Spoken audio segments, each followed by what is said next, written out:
over the course of my career, I have published academic articles. I have navigated the government procurement process in the pursuit of social change. Once wrote Alex's boss a letter telling her why we wouldn't respond to an RFP. We have sought and found shared value with corporations in the implementation of projects and initiatives. And yes, I have danced the dance of deception with foundation officers, where people like Darren are the most handsome, smartest, most interesting people in the world. Did you get it? I'm all of those things, I know. I became all of those things 2 years and 13 days ago. You know of which I speak then. And the time is now what I haven't been as a tech entrepreneur. And the reason I'm a tech entrepreneur, the reason I first disrupted myself before pursuing a sort of disruptive frame, I think, as Nick called it, is that without pulling yourself out of the social change industry, it's really difficult to help it change. And the disruptive mindset that we're after, the changing mind frame we're adopting in our company is one of abundance. We're not scarcity, this phony baloney competition that the foundation world puts us through, where I have to pretend that my organization is better than your organization.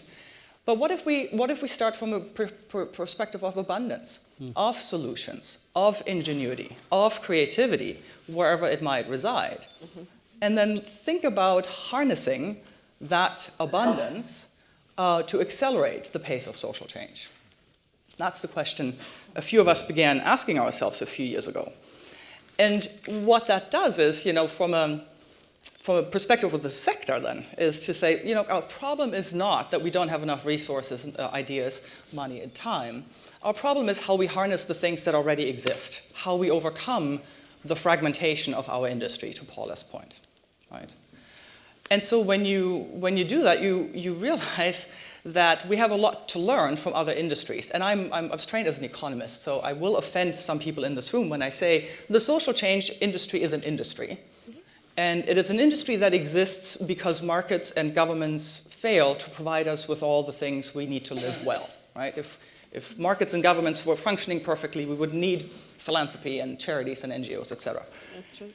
As an industry, it suffers from a horrendous business model inefficiency. I'm just putting on my wonkish hat, right? Yeah.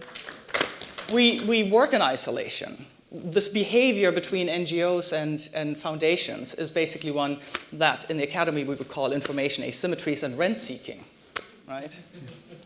This lack of, we're oriented towards the funders instead of towards our customers, the people we're here to serve.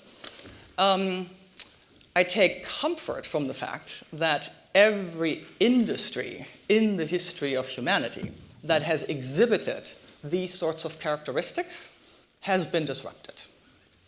So this industry will be disrupted. And to Alexis, to your point, it's already happened. Yes. We're already obsolete, right?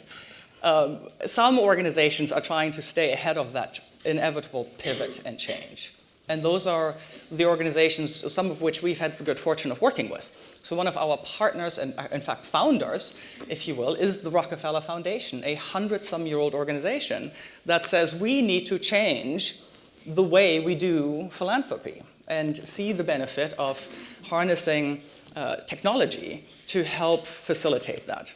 And this is not to say that, oh geez, there's an app for that, but there is opportunity to essentially bring the peer economy to the social change industry, to facilitate some of this disintermediation, facilitate new behaviors, create new feedback loops, create transparency, create an infrastructure for metrics and measurement, and so on and so forth. And so that's the endeavor some of us are now engaged in. And I will say that it is interesting now, being in the tech world, a woman in tech. There's a tired meme, but I have to carry that burden, where investors don't get this.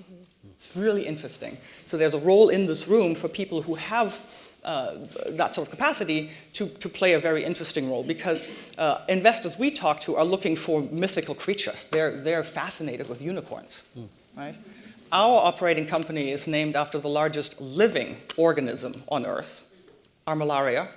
Look it up. It's a fungus. It's very disruptive in its ecosystem. It's our mascot.